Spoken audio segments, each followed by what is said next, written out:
김도연 회장의 검은색 세단이 호텔 앞에 멈춰 섰습니다. 주변의 가로수들이 가을바람에 살랑거리며 노란 잎들을 흩뿌리고 있었습니다. 운전석에서 내린 비서가 재빨리 뒷문을 열어주었죠.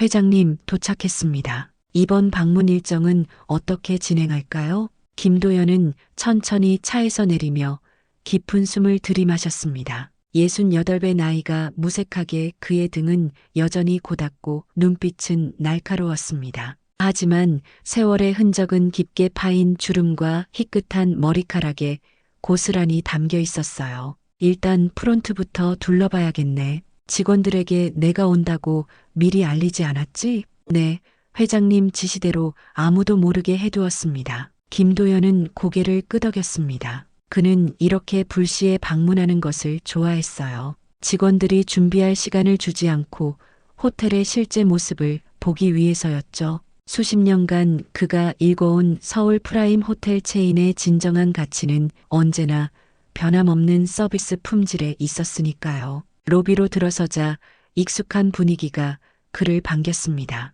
대리석 바닥, 높은 천장, 우아한 샹들리에, 지방의 작은 도시에 위치한 이 호텔도 서울 본점의 품격을 그대로 이어받고 있었어요. 하지만 김도연의 눈에는 세월의 흔적도 보였습니다. 벽지가 약간 낡았고 가구들은 오래되었으며 로비의 꽃병에는 신선한 꽃이 아닌 조화가 꽂혀 있었죠. 리모델링을 해야 할 시기가 됐군. 그는 천천히 프론트 데스크로 걸어갔습니다. 이른 아침이라 투숙객은 거의 없었고 데스크에는 단정한 차림의 여성 직원 한 명이 서 있었어요. 그녀는 컴퓨터 화면을 바라보며 무언가를 열심히 입력하고 있었습니다. 좋은 아침입니다. 김도연의 인사에 여성은 고개를 들었습니다. 그리고 바로 환한 미소를 지었어요. 안녕하세요. 서울 프라임 호텔에 오신 것을 환영합니다. 그 순간이었습니다. 김도연의 심장이 잠시 멈춘 것 같았어요. 그녀의 얼굴, 그 미소, 그리고 목소리까지 모든 것이 너무나 익숙했습니다. 30년 전 그가 사랑했던 그 여인과 닮아 있었어요. 미영이 같아. 여배우처럼 아름답진 않았지만 단정하고 지적인 그녀의 모습은 김도연의 가슴을 쿵쾅거리게 했습니다. 이름표를 보니 한소희라고 적혀 있었고 지배인 배지를 달고 있었어요. 객실 예약하시려고 오셨나요? 한소희가 공손하게 물었습니다. 김도연은 잠시 말을 잇지 못했어요. 그때 한소희가 몸을 약간 숙이자 그녀의 재킷 옷깃에 달린 작은 브로치가 눈에 들어왔습니다. 금빛으로 빛나는 나비 모양의 브로치였어요. 그 순간 김도연의 온몸에 전율이 흘렀습니다. 그 브로치는 그가 아내 미영에게 결혼기념일에 직접 디자인해서 선물했던 바로 그것이었어요. 세상에 단 하나뿐인 디자인. 나비의 날개 안쪽에는 M&D라는 이니셜이 새겨져 있었죠. 김도연의 손이 저절로 가슴으로 올라갔습니다. 심장이 마구 뛰었어요. 숨이 가빠졌고 귀에서는 윙윙거리는 소리가 들렸습니다. 손님 괜찮으세요? 한소희의 걱정스러운 목소리가 들려왔습니다. 김도연은 간신히 정신을 차렸어요. 아, 네, 괜찮습니다. 잠시 어지러웠을 뿐이에요. 의사를 불러드릴까요? 아닙니다. 괜찮아요. 김도연은 가까스로 미소를 지었습니다. 저는 김도연입니다. 이 호텔 본사의 직원이에요. 품질 점검차 왔습니다. 한소희의 얼굴이 약간 긴장했습니다. 아, 본사에서 오셨군요. 미리 연락을 받지 못했는데 불시 점검입니다. 걱정 마세요. 나쁜 의도는 없어요. 그녀는 안도의 표정을 지었습니다. 네, 이해합니다. 호텔 안내가 필요하시다면 언제든 말씀해 주세요.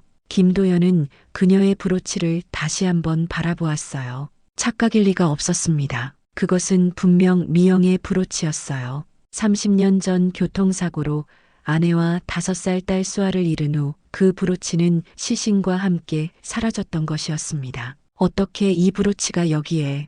김도연의 머릿속에 수많은 질문이 떠올랐습니다. 이것은 단순한 우연일까요? 아니면 운명의 장난일까요? 그는 지금 이 순간 과거의 유령과 마주한 것 같았어요.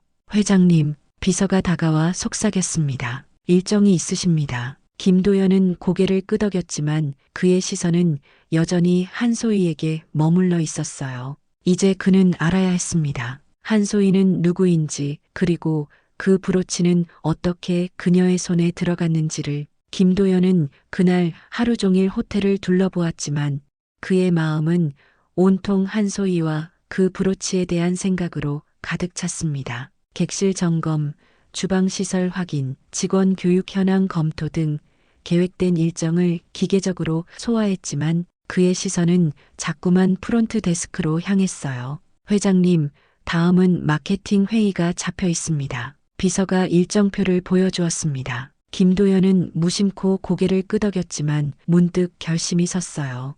회의는 내일로 미루게. 나는 오늘 저녁에 혼자 있고 싶네. 비서는 놀란 표정을 감추지 못했습니다. 30년 넘게 호텔 경영에 모든 것을 바쳐온 김도연이 갑자기 일정을 취소한 것은 처음 있는 일이었으니까요. 알겠습니다. 저녁 식사는 어떻게? 호텔 레스토랑에서 할 테니 걱정 말게. 해가 저물기 시작했습니다. 호텔 로비에는 이제 체크인하는 투숙객들로 붐비기 시작했고 프론트 데스크에는 한소희를 포함한 3명의 직원이 분주히 움직이고 있었어요. 김도연은 로비의 소파에 앉아 그녀를 지켜보았습니다. 한소희는 투숙객들을 대할 때마다 진심 어린 미소로 응대했고 어떤 질문에도 정확하게 답변했어요. 그녀의 움직임, 말투, 심지어 손짓까지 모든 것이 김도연에게 낯설지 않았습니다. 마치 미영이가 살아 돌아온 것 같아. 김도연의 머릿속에는 30년 전의 기억이 파도처럼 밀려왔어요. 그때 미영과 수아가 탄 차가 빗길에 미끄러져 강으로 추락했다는 소식을 들었을 때의 절망감. 수색대가 아내의 시신은 찾았지만 5살 딸 수아의 시신은 끝내 발견하지 못했다고 했을 때의 무력감. 모든 것이 생생했습니다. 도연 씨, 우리 수아가 커서 아빠처럼 멋진 사람이 될 거예요. 미영의 마지막 말이 귀에 울렸어요. 그날 아침 미영과 수아는 지방에 있는 미영의 부모님을 뵈러 가는 길이었습니다. 김도연은 중요한 미팅 때문에 함께하지 못했죠. 그것이 그의 가족을 마지막으로 본 순간이었어요. 김도연은 괴로운 기억을 떨쳐내려 고개를 저었습니다. 그리고 결심했어요. 한소희에 대해 알아봐야겠다고. 그는 호텔 매니저를 조용히 불러 물었습니다. 한소의 지배인에 대해 좀 알고 싶네요. 오래 근무했나요? 매니저는 싱긋 웃으며 대답했어요. 소희 씨는 우리 호텔의 보물입니다. 3년 전에 왔는데 그동안 투숙객 만족도가 30%나 올랐어요. 정말 성실하고 책임감이 강한 직원이죠. 가족관계는 어떤가요? 매니저의 표정이 약간 어두워졌습니다. 그건 제가 말씀드려도 될지 모르겠네요. 개인적인 정보라서. 김도연은 부드럽게 미소 지었어요. 걱정 마세요. 본사에서 승진 후보자들을 검토 중이라서요. 괜찮습니다. 매니저는 안도의 한숨을 내쉬었습니다. 소희 씨는 입양아라고 들었어요. 어릴 때 병원에서 발견되어 보호소에서 자랐다고 하더군요. 34이지만 한 번도 결혼한 적 없고 가족은 양부모뿐이라고 들었습니다. 그분들도 몇 년 전에 돌아가셔서 지금은 혼자 살고 있어요. 김도연의 심장이 빠르게 뛰기 시작했습니다. 입양아라니 병원에서 발견되었다고? 그리고 나이는 34이면 수아가 살아있다면 정확히 그 나이일 텐데 혹시 그녀가 어디서 태어났는지 아시나요? 매니저는 고개를 저었어요. 그건 잘 모르겠네요. 하지만 들리는 말로는 남부지방의 어떤 병원이었다고. 김도연의 머릿속에서 퍼즐 조각들이 하나둘 맞춰지기 시작했습니다. 미영과 수아의 사고가 났던 곳도 남부지방이었어요. 그리고 수아의 시신이 발견되지 않았다는 사실. 혹시 수아가 살아남았을 가능성이 있을까요? 저녁 식사 시간, 김도연은 호텔 레스토랑에 자리를 잡았습니다. 창가에 앉아 밤하늘을 바라보며 생각에 잠겼어요. 그때 익숙한 목소리가 들려왔습니다. 저기 본사에서 오신 김 과장님 맞으신가요? 김도연은 고개를 들었습니다. 한소희가 그의 테이블 앞에 서 있었어요. 그녀는 이제 유니폼을 벗고 단정한 사복 차림이었습니다. 하지만 그 브로치는 여전히 옷깃에 달려 있었어요. 네, 맞습니다. 지배인님, 김도연은 급히 일어서며 대답했습니다. 괜찮으세요? 오늘 아침에 좀 안색이 좋지 않으셔서. 한소희의 목소리에는 진심 어린 걱정이 담겨 있었어요. 김도연은 잠시 망설이다가 용기를 내어 물었습니다. 저녁 식사하셨나요? 괜찮으시다면 함께 하시겠어요? 호텔에 대해 이야기를 나누고 싶습니다. 한소희는 약간 당황한 듯 했지만 곧 미소를 지었어요. 네, 좋습니다. 아직 식사 전이었거든요. 그녀가 김도연의 맞은편에 앉았습니다. 테이블 위로 은은한 촛불이 그녀의 얼굴을 비추었고 김도연은 그 모습에서 다시 한번 미영의 그림자를 보았어요. 그는 깊은 호흡을 하며 마음을 가다듬었습니다. 이제 조금씩 진실에 다가가야 할 시간이었어요. 그 브로치 참 특별해 보이네요. 김도연이 조심스럽게 물었습니다. 한소희는 무의식적으로 브로치에 손을 가져갔어요. 아, 이거요? 네, 제게는 매우 소중한 물건이에요. 제가 가진 유일한 과거의 단서니까요. 김도연의 심장이 쿵쾅거렸습니다. 단서라니 어떤 의미인지 여쭤봐도 될까요? 그의 목소리는 떨리고 있었어요. 한소희는 잠시 생각에 잠기더니 부드럽게 미소 지었습니다. 오래된 이야기예요. 제가 입양하라는 건 아시나요? 김도연은 천천히 고개를 끄덕였습니다. 그의 가슴은 이제 터질 듯이 뛰고 있었어요. 제가 태어난 곳이나 친부모에 대해서는 아무것도 모릅니다. 한소희의 목소리는 담담했지만 그 안에는 오랜 시간 가슴 한편에 품어온 공허함이 묻어 있었어요. 30해 전 어느 병원 응급실에서 누군가가 저를 발견했다고 해요. 그때 제 곁에는 이 브로치와 작은 손수건 그리고 오르골이 전부였죠. 김도연의 손이 테이블 위에서 미세하게 떨렸습니다. 그는 와인잔을 들어 한 모금 마시며 감정을 가라앉히려 했어요. 정말 특별한 인연이네요. 그 물건들은 아직도 갖고 계신가요? 네, 물론이죠. 제 전부니까요. 한소희는 브로치를 가리키며 말했습니다. 이 브로치는 항상 몸에 지니고 다녀요. 나머지 물건들은 집에 소중히 보관하고 있습니다. 김도연의 마음속에서는 이미 확신이 자라고 있었지만 그는 더 많은 정보가 필요했어요. 직접적인 질문은 그녀를 당황스럽게 할 수 있었기에 천천히 접근하기로 했습니다. 그런데 어떻게 호텔리어가 되셨나요? 한소희의 눈이 반짝였습니다. 어릴 때부터 꿈이었어요. 양부모님께서 데려다 주신 호텔에서 처음으로 안정감을 느꼈거든요. 모든 사람이 환영받는 공간을 만들고 싶었죠. 저녁 식사가 이어지는 동안 두 사람은 호텔 운영에 관한 이야기를 나누었습니다. 한소희의 열정과 전문성에 김도연은 감탄했어요. 그녀는 단순히 일을 잘하는 직원이 아니라 진정으로 호텔을 사랑하고 이해하는 사람이었습니다. 회장님은 어떤 분이세요? 한소희가 문득 물었어요. 저희가 본 적은 없지만 모두들 존경한다고 하더라고요. 김도연은 잠시 말문이 막혔습니다. 그녀는 아직 자신이 회장인 줄 모르고 있었군요. 그분은 가족을 잃은 후 일에만 몰두하신 분이라고 들었습니다. 가족을 잃으셨다고요? 한소희의 눈빛이 동정으로 가득 찼어요. 네, 오래전 교통사고로 아내와 어린 딸을. 김도연의 목소리가 잠시 흔들렸습니다. 그래서 호텔 사업에 모든 것을 바치셨다고 해요. 한소희는 고개를 끄덕였습니다. 삶이란 참 예측할 수 없는 것 같아요. 저도 제 부모님이 어떤 분들이었는지, 왜 저를 포기해야 했는지 항상 궁금했거든요. 김도연은 가슴이 아파왔습니다. 그는 지금 딸일지도 모르는 사람과 마주 앉아 있는데 그녀는 자신이 포기되었다고 생각하고 있었어요. 하지만 진실을 그냥 말할 수는 없었습니다. 확실한 증거가 필요했죠. 혹시 그 손수건과 오르골을 볼 수 있을까요? 김도연이 조심스럽게 물었습니다. 한소희는 약간 놀란 표정을 지었지만 곧 미소 지었어요. 물론이죠. 하지만 왜 그러시는지 물어봐도 될까요? 김도연은 순간 머뭇거렸습니다. 그는 아직 진실을 말할 준비가 되지 않았어요. 저 골동품에 관심이 많아서요.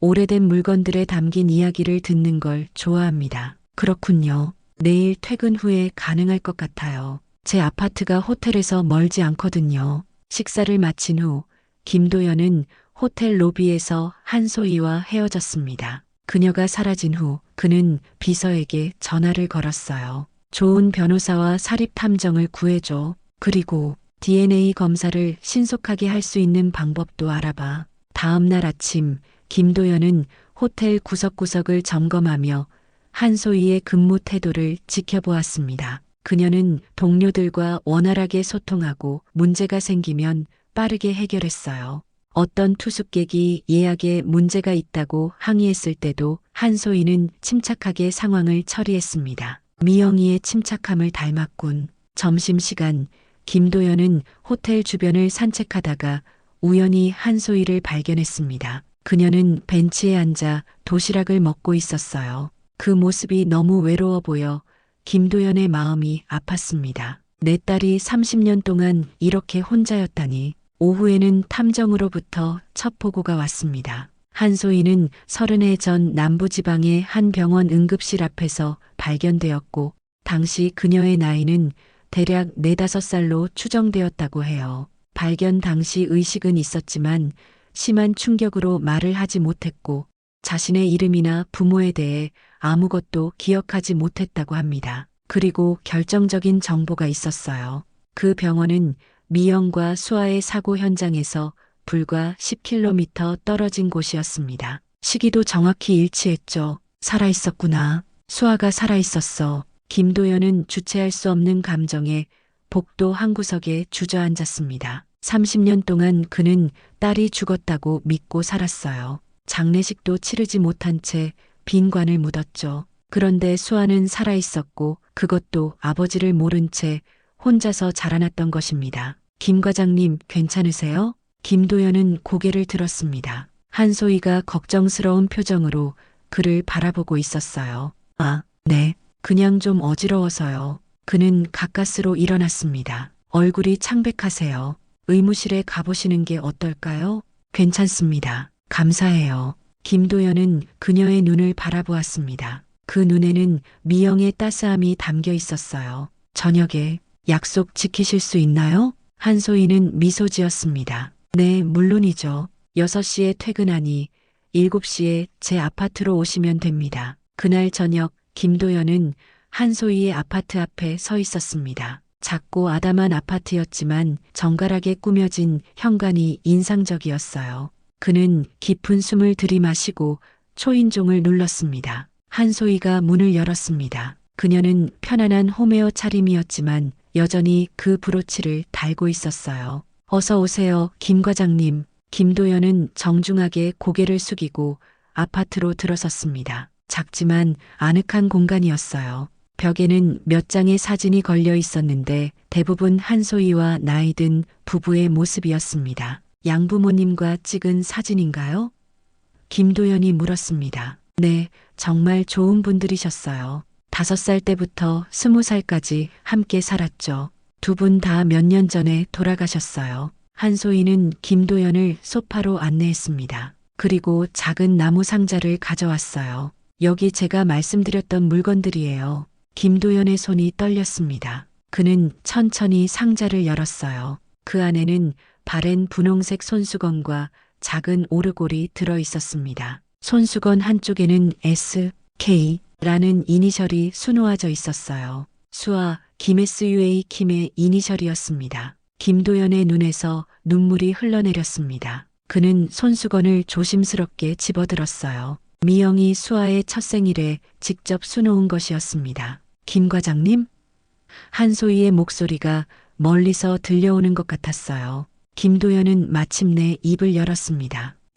사실 제가 과장이 아닙니다. 무슨 말씀이신지. 한소희의 목소리가 흔들렸습니다. 김도연은 깊은 숨을 내쉬었어요. 지금 이 순간 그는 자신의 정체를 밝혀야 할지 말아야 할지 고민했습니다. 아직 DNA 검사 결과도 없었고 확실한 증거도 부족했어요. 그저 강한 직감과 우연의 일치만이 있을 뿐이었죠. 저는 사실 호텔 품질 관리팀 과장이 아닙니다. 제 이름은 김도연이 맞지만 그는 말을 잠시 멈추었어요. 아직은 모든 진실을 말할 때가 아니었습니다. 본사 경영진입니다. 한소희의 얼굴이 약간 긴장했습니다. 아, 그러셨군요. 제가 무슨 실수라도 했나요? 아닙니다. 전혀요. 김도연은 재빨리 대답했습니다. 오히려 당신의 업무 능력이 인상적이었어요. 그래서 더 알고 싶었던 겁니다. 한소희는 안도의 표정을 지었어요. 다행이네요. 잠시 걱정했어요. 김도연은 다시 상자 속 물건들을 바라보았습니다. 오르골을 꺼내 조심스럽게 열었어요. 그 순간 친숙한 멜로디가 방 안에 퍼졌습니다. 작은 별이라는 노래였죠. 수아가 잠들기 전 항상 듣던 그 노래. 이 노래를 좋아하세요?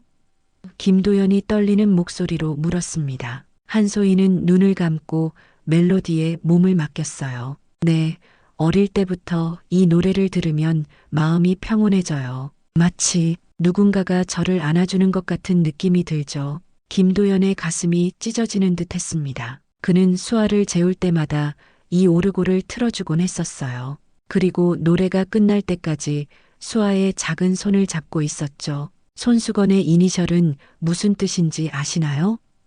그가 조심스럽게 물었습니다. 한소희는 고개를 저었어요. 아니요, 항상 궁금했지만 알 수 없었어요. SK, 제 이름은 한소희니까 맞지 않잖아요. 어쩌면 제 본명의 이니셜일까 하고 생각했죠. 김도연은 목이 메어왔습니다. 그는 무의식적으로 손을 뻗어 한소희의 손을 잡으려다가 황급히 멈추었어요. 아직은 때가 아니었습니다. 이런 물건들을 가지고 30년을 살아오셨군요. 김도연의 목소리는 무거웠습니다. 네, 이것들이 제 과거와 연결된 유일한 끈이니까요. 한소희의 눈에 슬픔이 어렸습니다. 양부모님은 정말 좋은 분들이셨어요. 하지만 제가 어디서 왔는지, 누구의 딸인지, 그건 항상 제 마음속에 남아있는 빈 공간이었죠.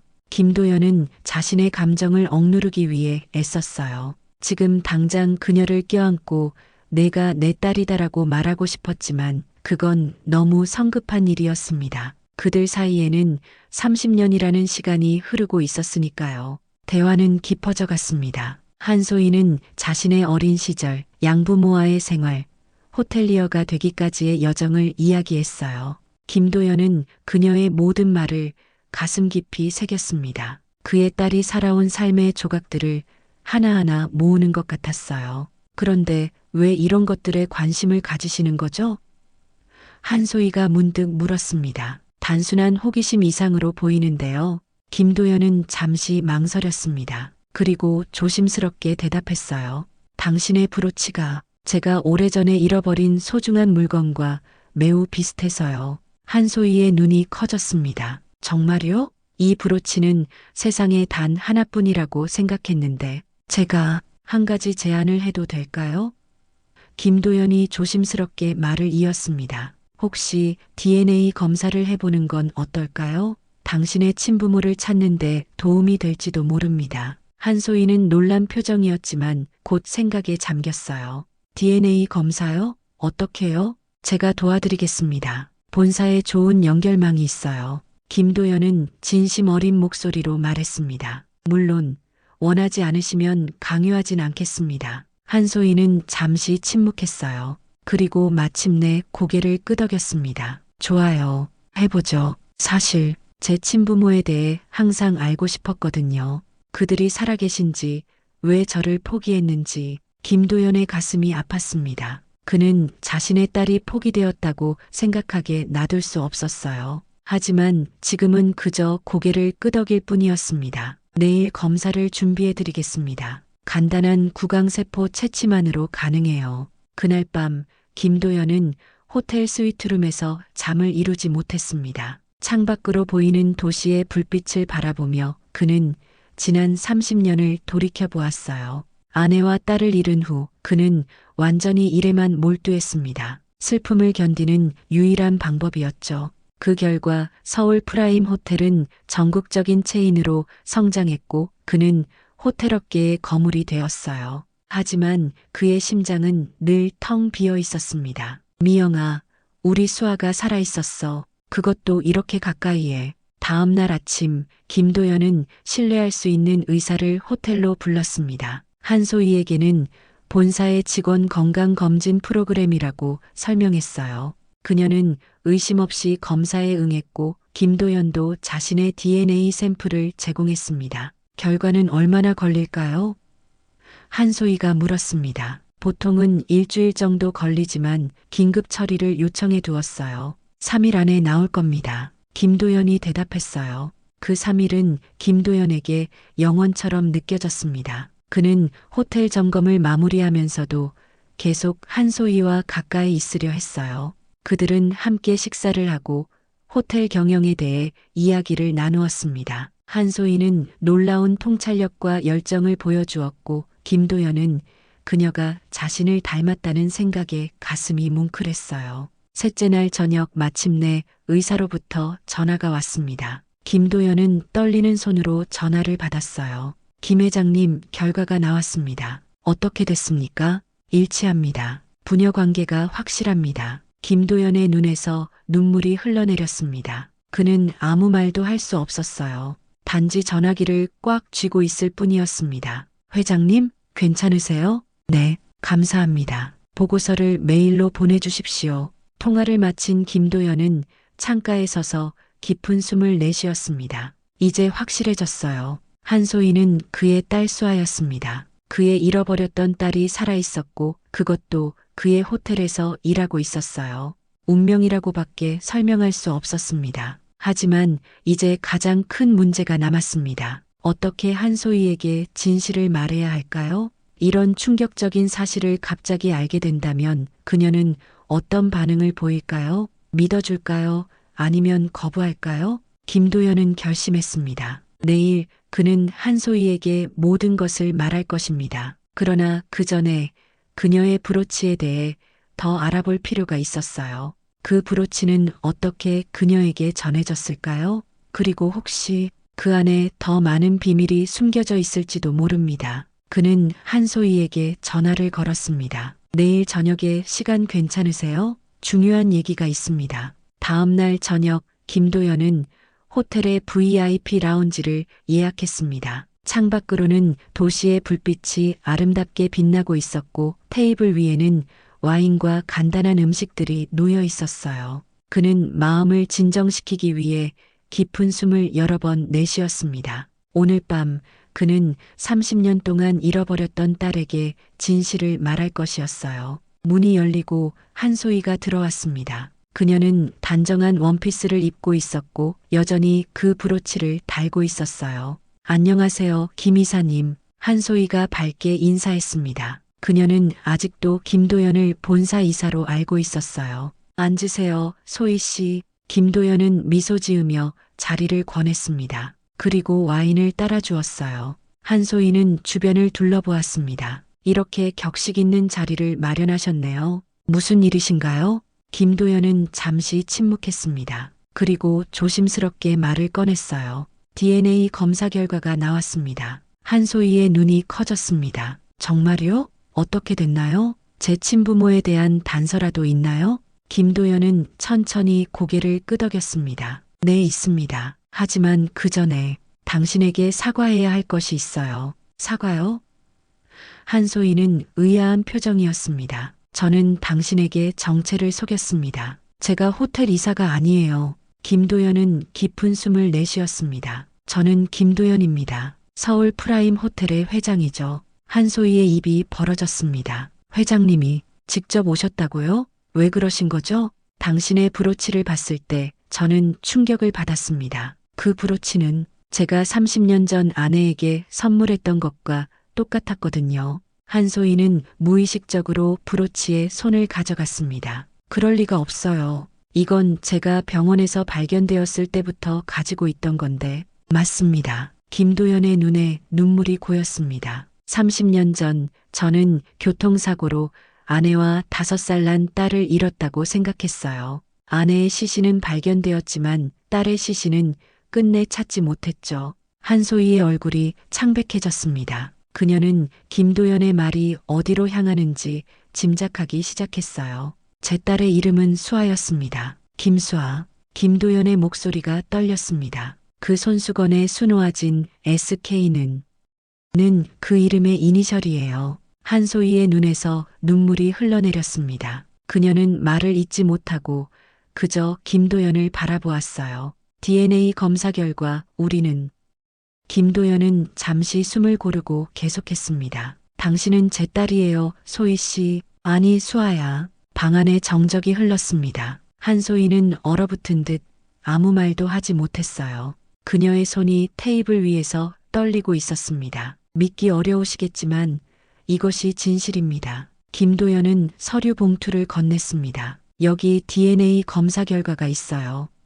한소희는 천천히 봉투를 열었습니다. 그녀의 눈이 빠르게 보고서를 읽어 내려갔어요. 그리고 마침내 고개를 들었습니다. 그녀의 눈에는 복잡한 감정이 담겨 있었어요. 이게 사실이라면 그녀의 목소리가 떨렸습니다. 왜 저를 찾지 않으셨나요? 왜 30년 동안? 수아야, 김도연의 목소리가 간절했습니다. 나는 내가 죽었다고 생각했어. 강에서 내 시신을 찾지 못했지만 모두가 내가 물에 떠내려갔다고 했어. 나는 너를 찾지 못한 것에 대해 평생 자책하며 살았단다. 한소희는 자신의 과거가 하나하나 밝혀지는 것에 압도되어 말을 잇지 못했어요. 그녀의 머릿속에는 수많은 질문이 맴돌았습니다. 그녀는 정말 김수아인가? 이 사람이 정말 그녀의 아버지인가? 그렇다면 그 사고는 어떻게 일어났고 그녀는 어떻게 살아남았을까?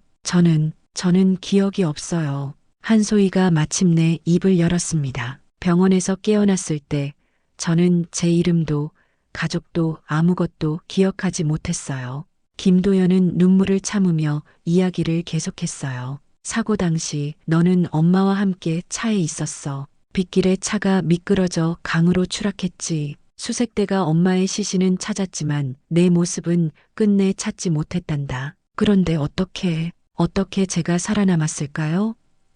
한소희의 목소리가 떨렸습니다. 그건 나도 알 수 없어. 김도연이 대답했어요. 하지만 내가 병원에서 발견되었다면 누군가가 너를 구조했을 거라고 생각해. 그리고 그 브로치, 그건 내 엄마가 항상 가슴에 달고 다녔던 것이야. 한소희는 브로치를 바라보았습니다. 그녀는 이 브로치를 항상 소중히 여겨왔어요. 그것이 그녀의 과거와 연결된 유일한 단서였기 때문이었죠. 혹시 한소희가 조심스럽게 물었습니다. 제 어머니를 아셨나요? 이 브로치는 어릴 적 어떤 아주머니가 제 손에 쥐어주고 사라지셨거든요. 김도연의 눈이 커졌습니다. 뭐라고? 아주머니가 내 손에 쥐어줬다고? 네, 간호사들 말로는 어떤 젊은 여성이 저를 병원 응급실에 데려왔다가 브로치를 제게 주고 사라졌다고 해요. 그 여성이 누구인지 왜 그랬는지는 아무도 모른대요.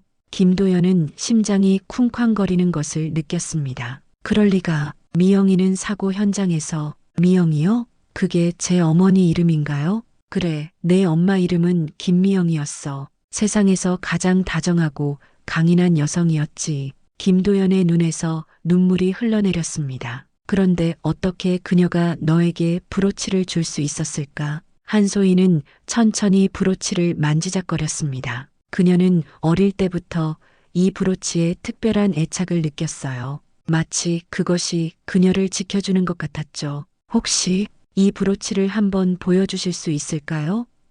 김도연이 물었습니다. 한소희는 고개를 끄덕이고 브로치를 풀어 김도연에게 건넸어요. 그는 조심스럽게 브로치를 살펴보았습니다. 금으로 만들어진 나비 모양의 브로치였어요. 그리고 뒷면에는 M&D라는 이니셜이 새겨져 있었습니다. 김도연은 브로치를 자세히 살펴보다가 문득 뭔가를 발견했어요. 브로치의 중앙 부분이 약간 튀어나와 있었습니다. 이상하네. 그가 중얼거렸습니다. 이 부분이 원래는 평평했는데 그는 조심스럽게 손가락으로 그 부분을 눌러보았습니다. 그러자 놀랍게도 브로치의 뒷면이 살짝 열렸어요. 이게 뭐지? 김도연의 눈이 커졌습니다. 한소희도 놀라서 앞으로 몸을 기울였어요. 열리는 건가요? 김도연은 떨리는 손으로 브로치의 뒷면을 완전히 열었습니다. 그 안에는 작은 쪽지가 접혀 있었어요. 오랜 세월 동안 그곳에 보관되어 있었던 것이었죠. 쪽지가. 한소희의 목소리가 흔들렸습니다. 김도연은 조심스럽게 쪽지를 펼쳤습니다. 그리고 그 안에 적힌 글씨를 보는 순간 그의 얼굴이 창백해졌어요. 그것은 미영의 필체였습니다. 그가 너무나 잘 알고 있는 그 글씨체. 여보, 김도연이 쪽지를 읽기 시작했습니다. 도연 씨, 우리 딸은 살아있을 거예요. 이걸 가진 아이를 꼭 안아주세요. 사랑합니다. 영원히. 미영. 김도연의 눈에서 눈물이 쏟아졌습니다. 그는 쪽지를 한소희에게 건넸어요. 그녀는 떨리는 손으로 쪽지를 받아 읽었습니다. 이건 한소희의 목소리가 갈라졌습니다. 엄마가 살아계셨다는 거예요? 적어도 사고 직후에는. 김도연은 말을 잇지 못했습니다. 그의 마음은 복잡한 감정으로 가득 찼어요. 미영이 살아있었다면 왜 그에게 돌아오지 않았을까? 왜 수아만 병원에 데려다 놓고 사라졌을까? 침묵이 두 사람 사이를 감쌌습니다. 한소희는 어머니의 쪽지를 읽고 또 읽었어요. 그녀의 손가락이 글자 위를 천천히 더듬었습니다. 마치 그 글씨를 통해 어머니의 온기를 느끼려는 듯했죠. 어머니는 한소희의 목소리가 떨렸습니다. 저를 구하셨던 거군요. 그리고 이 브로치를 통해 메시지를 남기신 거고요. 김도연은 고개를 끄덕였어요. 그의 머릿속에서는 그날의 상황이 조금씩 그려지기 시작했습니다. 미영이 사고 후 어떻게든 강에서 빠져나와 수아를 구했을 것입니다. 하지만 그녀 자신은 너무 심하게 다쳤을 테고 마지막 힘을 다해 딸을 병원에 데려다 놓았을 거예요. 왜 직접 저를 찾아오지 않으셨을까요? 한소희가 물었습니다. 그녀의 눈에는 어린아이 같은 슬픔이 어려 있었어요. 김도연은 깊은 한숨을 내쉬었습니다. 미영이는 내 엄마는 아마도 너무 위독한 상태였을 거야. 마지막 순간까지 너를 지키려 했던 거지. 갑자기 그의 머릿속에 또 다른 생각이 스쳤습니다. 잠깐, 병원 기록에는 어떤 여성이 너를 데려왔다고 했지? 한소희는 고개를 끄덕였어요. 네, 젊은 여성이 저를 안고 응급실에 들어왔다가 브로치를 주고 사라졌다고 해요. 당시 저는 의식이 없었대요. 그 여성의 상태는 어땠지? 다친 흔적은 없었니? 한소희는 잠시 생각했습니다. 간호사들 말로는 그 여성도 상처가 있었대요. 옷에 피가 묻어 있었고 걷는 것도 힘들어 보였다고 했어요. 하지만 치료를 거부하고 사라졌대요. 김도연의 눈에서 눈물이 쏟아졌습니다. 그것은 분명 미영이었어요. 그녀는 마지막 힘을 다해 딸을 구한 것이었습니다. 미영아, 그가 중얼거렸습니다. 넌 끝까지 우리 수아를 지켰구나. 한소희도 눈물을 흘리고 있었습니다. 30년 동안 품어온 의문이 이제야 조금씩 풀리고 있었어요. 그녀는 버려진 아이가 아니었습니다. 그녀는 끝까지 자신을 사랑하고 지키려 했던 부모의 딸이었어요. 아버지, 한소희의 입에서 처음으로 그 단어가 흘러나왔습니다. 그녀 자신도 놀란 듯했어요. 김도연은 그 한마디에 가슴이 떨렸습니다. 30년 만에 다시 듣는 아버지라는 말이었어요. 그는 천천히 자리에서 일어나 한소희 쪽으로 걸어갔습니다. 그리고 조심스럽게 그녀의 앞에 무릎을 꿇었어요. 수아야, 아니 소희야. 김도연의 목소리가 떨렸습니다. 아빠가 너를 찾지 못해서 미안해. 너를 지키지 못해서 미안해. 내가 혼자 이렇게 오랜 시간을 보내야 했다니. 한소희는 아무 말도 하지 못했습니다. 그저 눈물만 흘렸어요. 그리고 천천히 손을 뻗어 김도연의 얼굴을 만졌습니다. 그녀의 손가락이 그의 주름진 피부를 따라 내려갔어요. 한소희가 마침내 입을 열었습니다. 저는 항상 제 부모님이 저를 사랑했을 거라고 믿었어요. 그분들이 저를 버릴 만한 이유가 없었을 거라고, 그래서 어딘가에서 절 찾고 계실 거라고 생각했죠. 김도연은 고개를 끄덕였습니다. 우리는 계속 널 찾았어. 수색대가 일주일 넘게 강을 뒤졌어. 하지만 결국 모두가 포기했지. 나는 내 빈 관을 묻고 30년을 살았단다. 한소희는 자신의 양부모님을 떠올렸습니다. 그들은 자신을 진심으로 사랑해 주었어요. 하지만 그녀의 마음 한구석에는 항상 빈자리가 있었죠. 그 빈자리가 이제 조금씩 채워지는 것 같았습니다. 제가 어떤 아이였나요? 한소희가 물었습니다. 김도연의 눈에 따뜻한 빛이 어렸습니다. 넌 항상 웃음이 많았어. 호기심이 많고 모든 사람들에게 친절했지. 내 엄마를 닮아서 책 읽는 것을 좋아했고 나를 닮아서 고집이 셌어. 한소희는 미소를 지었습니다. 그 말들이 지금의 자신과도 많이 닮아 있다는 생각이 들었어요. 그리고 김도연이 계속했습니다. 넌 이 오르골 노래를 들으면서 잠들기를 좋아했어. 내가 내 손을 잡고 있으면 넌 이 노래가 끝날 때까지 절대 손을 놓지 않았지. 한소희는 무의식적으로 손을 내밀었습니다. 김도연은 조심스럽게 그녀의 손을 잡았어요. 그 순간 무언가가 그들 사이에 흐르는 것 같았습니다. 오래전에 끊어졌던 연결이 다시 이어지는 듯한 느낌이었죠. 저는 아직 모든 것을 받아들이기가 어려워요. 한소희가 솔직하게 말했습니다. 하지만 이상하게도 익숙한 느낌이 들어요. 마치 오래 꿈꿔왔던 일이 현실이 된 것 같은. 김도연은 이해한다는 듯 고개를 끄덕였습니다. 시간이 필요하다는 거 알아. 서두르지 않을게. 내가 준비될 때까지 기다릴 거야. 그러나 한소희는 천천히 자리에서 일어났습니다. 그리고 김도연에게 다가가 조심스럽게 그를 안았어요. 오랜 시간 기다려온 포옹이었습니다. 아버지, 그녀가 다시 한번 그 단어를 내뱉었습니다. 김도연은 그녀를 꼭 안았습니다. 그의 어깨가 흔들렸어요. 30년의 그리움, 후회, 슬픔이 한꺼번에 쏟아져 나왔습니다. 그는 딸의 등을 토닥이며 말했어요. 이제 다시는 너를 놓지 않을게, 우리 딸. 그 순간 호텔 라운지 밖에서 작은 소동이 들렸습니다. 직원들이 문 앞에 모여 안을 들여다보고 있었어요. 그들은 자신들의 지배인이 호텔 회장과 포옹하고 있는 모습에 놀랐던 것이었죠. 한소희와 김도연은 서로에게서 떨어져 창밖을 바라보았습니다. 그리고 웃음을 터뜨렸어요. 그 웃음 속에는 오랜 시간의 슬픔이 녹아 있었습니다. 이제 어떻게 해야 할까요? 한소희가 물었습니다. 김도연은 따뜻한 미소를 지었어요. 그건 내가 결정하면 돼. 하지만 한 가지 제한이 있어. 본사로 와서 나와 함께 일하지 않을래? 호텔 체인의 미래를 함께 만들어 나가는 거야. 한소희의 눈이 반짝였습니다. 그것은 그녀가 꿈꿔왔던 기회였어요. 하지만 그보다 더 중요한 것은 아버지와 함께할 수 있다는 사실이었습니다. 네, 좋아요. 아버지, 그녀가 대답했습니다. 그 단어는 이제 그녀의 입에서 조금 더 자연스럽게 흘러나왔어요.